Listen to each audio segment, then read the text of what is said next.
Endoscopy कराई है, endoscopy में एंट्रल गैस्ट्राइटिस आया है या फिर फंडल गैस्ट्राइटिस आया है या फिर पेन गैस्ट्राइटिस के साथ में, इन तीनों के साथ में ही एच पाइलोरी पॉजिटिव आया है। एच पाइलोरी पॉजिटिव अगर आया है तो आप इस एच पाइलोरी को क्या कैसे ट्रीट कर सकते हो, और एच पाइलोरी के साथ में जो गैस्ट्राइटिस थी, इस गैस्ट्राइटिस से कैसे निजात पाई जा सकती है। कई सारे लोगों के मैसेज होते हैं कि हमने एच पाइलोरी के लिए किट ले ली थी, उस किट लेने के बाद भी खाना हमारा ऊपर की तरफ अभी तक आ रहा है, या फिर उस किट लेने के दौरान तो चीजें थोड़ी ठीक हुई थी, जैसे ही किट लेना बंद कर दी तो फिर से हमको एसिडिटी महसूस हो रही है। तो ये एसिडिटी जो है ये हो रही है गैस्ट्रिक इरोजन्स जो थे, या फिर खाना ऊपर की तरफ आ रहा था, एग्जैक्टली ये क्या है, और अगर इसको पूरे तरीके से जड़ से खत्म करना है तो प्लान ऑफ एक्शन क्या होगा, आप कैसे इस एच पाइलोरी को खत्म कर सकते हैं। और एच पाइलोरी के साथ में जो आपके आमाशय पर इरोजन्स आए हैं, जिसको इरोजिव गैस्ट्राइटिस बोला जाता है, उसको एंट्रल इरोजिव गैस्ट्राइटिस के नाम से भी जाना जाता है, और कई सारे नाम जो एंडोस्कोपी में और लिख करके दिए जाते हैं, जैसे एलियस पेटुलस बोला जाता है, या लेक्स एलियस बोला जा रहा है, या फिर GERD बोला जा रहा है, या कभी कभी हाइटल हर्निया के साथ में ये सारी चीजें लिख करके दी जा रही हैं। इन सब का मतलब क्या होता है, इसके लिए हमने कई वीडियो बनाए हैं, लेकिन आज हम देखेंगे कई सारे मैसेज होते हैं, बहुत सारे लोगों के कॉल्स होते हैं कि एक कंप्लीट मैनेजमेंट कैसे हो सकता है इसका, कैसे बैक्टीरिया खत्म हो, और बैक्टीरिया के खत्म होने के बाद जो इरोजन्स आ गए हैं स्टमक में, उन इरोजन्स को पूरे तरीके से कैसे खत्म किया जा सकता है। आज हम पूरी चीजें इस पर फोकस करेंगे। तो सबसे पहले हम देखें कि इरोजिव गैस्ट्राइटिस जो है वो ये आमाशय हो गया। अब आमाशय में जो इरोजन्स रह जाते हैं, इन इरोजन्स के साथ में अगर मान लो कि ये इरोजन्स हैं इस जगह पर ऐसे ऐसे करके, या ऐसे, या फिर पूरे में ही हैं, तो जब पूरे में होते हैं तो पैन बोलते हैं, पैन गैस्ट्राइटिस। अगर एंट्रल एरिया में है तो एंट्रल गैस्ट्राइटिस, और अगर कहीं कहीं इरोजन है तो बोला जाता है इरोजिव गैस्ट्राइटिस। तो इरोजिव गैस्ट्राइटिस का मतलब होता है इरोजन है कहीं कहीं पूरे यूट्रस इसमें स्टमक में, और उस स्टमक के इरोजन की वजह से इरोजिव गैस्ट्राइटिस बोला जा रहा है। तो इस इरोजिव गैस्ट्राइटिस के साथ में अगर RUT टेस्ट कराया और एच पाइलोरी पॉजिटिव आया, तो अगर एच पाइलोरी पॉजिटिव आया तब हमको ट्रीटमेंट कैसे करना है कि एच पाइलोरी पॉजिटिव है, मतलब एच पाइलोरी बैक्टीरिया पाया गया है यहां, और साथ में इरोजिव गैस्ट्राइटिस है या एंट्रल इरोजिव गैस्ट्राइटिस है। तो इस एंट्रल इरोजिव गैस्ट्राइटिस के साथ में एच पाइलोरी जो है, इसका ट्रीटमेंट कैसे करेंगे। तो ट्रीटमेंट करने के लिए सबसे पहले हम देखेंगे कि आपका ये जो ट्रीटमेंट प्लान था, इस ट्रीटमेंट प्लान में इलाज जो है, इलाज में आपको क्या करना है, एक तो एच पाइलोरी बैक्टीरिया है, इस एच पाइलोरी बैक्टीरिया को खत्म करना है। एच पाइलोरी पॉजिटिव आया था, इस एच पाइलोरी को खत्म करना है। इस एच पाइलोरी को खत्म करने के बाद फिर आप ऐसा क्या करेंगे कि ये इरोजिव गैस्ट्राइटिस जो है, दो चीजें हैं ना, इरोजिव गैस्ट्राइटिस जो है ये खत्म हो जाए।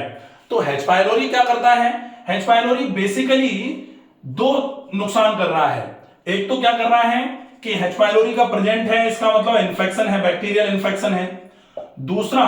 इस इन्फेक्शन के प्रेजेंस की वजह से यही बैक्टीरिया जो है ये इरोजन करने का काम कर रहा है। तो एक तो इरोजन बढ़ेगा इसके प्रेजेंस में, दूसरा इसका प्रेजेंस है तो ये अपने आप में इन्फेक्शन है। तो अब अपने को क्या करना है, इस इन्फेक्शन को खत्म करना है। जैसे ही ये इन्फेक्शन खत्म होगा, इस इन्फेक्शन के खत्म होते ही ये जो इन्फेक्शन की वजह से इरोजन बढ़ाता जा रहा था, तो इरोजन बढ़ना तो हो जाएंगे बंद, लेकिन जो इरोजन इसने कर दिए, इस इरोजन का ट्रीटमेंट कैसे करेंगे फिर, क्योंकि इरोजन तो ये करके, अब जैसे इसने खोद दिया गड्ढा कहीं पर, अब तो मर गया ये, लेकिन जो गड्ढा खुदा है वो कैसे ठीक होगा, क्योंकि गड्ढा खुद गया, इसका मतलब यहां इरोजन हो गए। अब ये इरोजन जो है, अब ये बैक्टीरिया तो नहीं है इनको बढ़ाने के लिए, लेकिन अगर hyper secretion of gastric acids होगा तो डेफिनेटली ये इरोजन धीरे धीरे करके बढ़ते रहेंगे। तो आपको अब क्या करना पड़ेगा कि बैक्टीरिया मार दिया, बैक्टीरिया मारने के बाद एसिड सीक्रेशन आपका ज्यादा नहीं होना चाहिए। अगर एसिड सीक्रेशन ज्यादा हुआ तो बैक्टीरिया के एब्सेंस में भी, बैक्टीरिया मर गया उसके बाद भी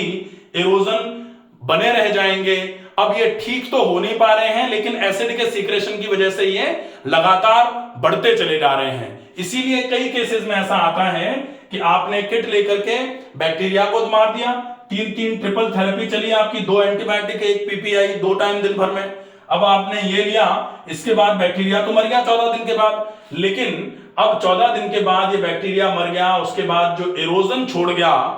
इन इरोजन्स को कैसे भरा जाए। अगर इरोजन छोड़े हुए हैं और ये इरोजन ऐसे ही अनट्रीटेड छोड़े जाते हैं तो निश्चित ही ये इरोजन आपके खाने पीने में जो भी, अब ये इरोजन कैसे खराब होंगे, एक तो एसिड रिलीज अगर ज्यादा होगा तो खराब होंगे, दूसरा पेट खाली रखोगे तो खराब होंगे, तीसरा पेट को अगर अति से ज्यादा भरोगे तो खराब होंगे। तो अति से ज्यादा भरना, तो अब इन तीनों ही चीजों से आपको अपने आप को बचाना पड़ेगा। ना तो खाली रखना है, एसिड रिलीज ज्यादा नहीं होना चाहिए, और ज्यादा मात्रा में आप खा भी नहीं सकते, ओवर ईटिंग भी नहीं कर सकते। और एक चौथी चीज और भी ले सकते हैं कि आपको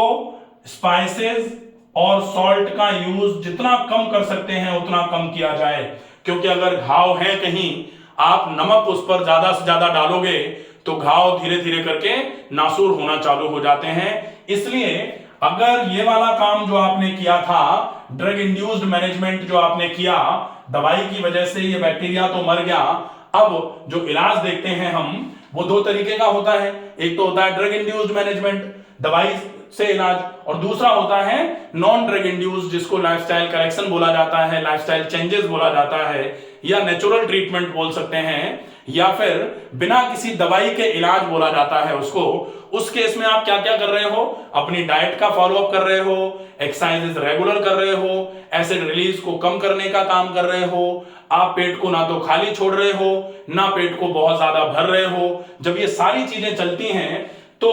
चूंकि बैक्टीरिया तो आपने दवाई से मार ही दिया, अब जो एरोजन रह गए थे, इन एरोजन्स को धीरे धीरे करके आप जब तक हील नहीं कर लेते हो तब तक आपको लाइफस्टाइल का फॉलोअप करना पड़ेगा। कई सारे लोग कहते हैं कि हमने बहुत इलाज करा लिया, बहुत इलाज कराने के बाद भी हम ठीक नहीं हो पा रहे हैं। इसका मतलब क्या है कि इलाज कराने के बाद, जो हमने इलाज करके बैक्टीरिया को खत्म कर लिया था, उस बैक्टीरिया को खत्म करने के बाद इरोजन्स को पूरा हील नहीं किया था, तो ये इरोजन अगर थोड़े से भी रह जाएंगे तो थोड़े से ज्यादा होने में बहुत ज्यादा टाइम नहीं लगाते हैं, ये तुरंत बढ़ जाते हैं। तो इसके लिए क्या करना पड़ेगा, आप ड्रग इंड्यूस्ड मैनेजमेंट अगर आपने किया है तो भी बहुत अच्छी बात है। वैसे तो ऐसा होता है कि दवाई के साथ में अगर आप लाइफस्टाइल का मैनेजमेंट करेंगे तो डेफिनेटली, लाइफस्टाइल चेंजेस अगर करेंगे तो डेफिनेटली बहुत जल्दी ये सारी स्थिति बहुत अच्छे तरीके से कवर हो जाती है। अगर आप चाहें, अब एक और चीज होती है कि बहुत सारे लोग चाहते हैं कि हम तो सर दवाई बिल्कुल भी नहीं लेना चाहते, तो कोई चांस है क्या कि बिना दवाई के हम इस बैक्टीरिया को मार पाएं? तो डेफिनेटली चांस तो होता है, क्योंकि इस बैक्टीरिया के फंक्शनल एबिलिटी जो है वो सबसे ज्यादा रहती है एसिडिक मीडियम में। अगर आप एसिडिक मीडियम को कमजोर कर देते हैं, अब हम देखें बेसिकली कि, या फिर हम इसके लिए एक दूसरा पूरा वीडियो बना देंगे कि आप इस बैक्टीरिया को कैसे करके खत्म कर सकते हो अगर आप बिना दवाइयों के उपयोग के इसको खत्म करना चाह रहे हैं। तो एक प्रोसेस होता है, डेफिनेटली उस प्रोसेस का फॉलोअप करके आप इस बैक्टीरिया को पूरे तरीके से खत्म कर सकते हैं। हम इतना सब कुछ अगर फॉलो करेंगे, स्पाइसेस और सॉल्ट का यूज कम कर दिया, एसिड रिलीज को कम कर दिया, क्योंकि hyper secretion of gastric acid अगर हुआ तो डेफिनेटली ये एसिड रिएक्शंस जो है ना इस प्रॉब्लम को बढ़ा देंगे। इसके अलावा पेट को खाली रखना नहीं है, बिल्कुल लंबे समय तक भूखे नहीं रह सकते आप इस केस में। और इसके अलावा आप ज्यादा मात्रा में खाना नहीं खा सकते, बहुत ज्यादा भारी खाना नहीं खा सकते। अगर आप इसको ध्यान रखेंगे तो डेफिनेटली ये वाली प्रॉब्लम आपकी धीरे धीरे करके पूरे तरीके से हील हो जाएगी। आशा है ये वीडियो पसंद आएगा, ज्यादा से ज्यादा लोगों तक इस वीडियो को पहुंचाएं, ताकि ज्यादा से ज्यादा वो लोग जो इस समस्या से जूझ रहे हैं वो अपने आप को पूरे तरीके से सुरक्षित महसूस करें और पूरे तरीके से अपने आप को ठीक कर लें। स्वस्थ रहिए, सुरक्षित रहिए, धन्यवाद।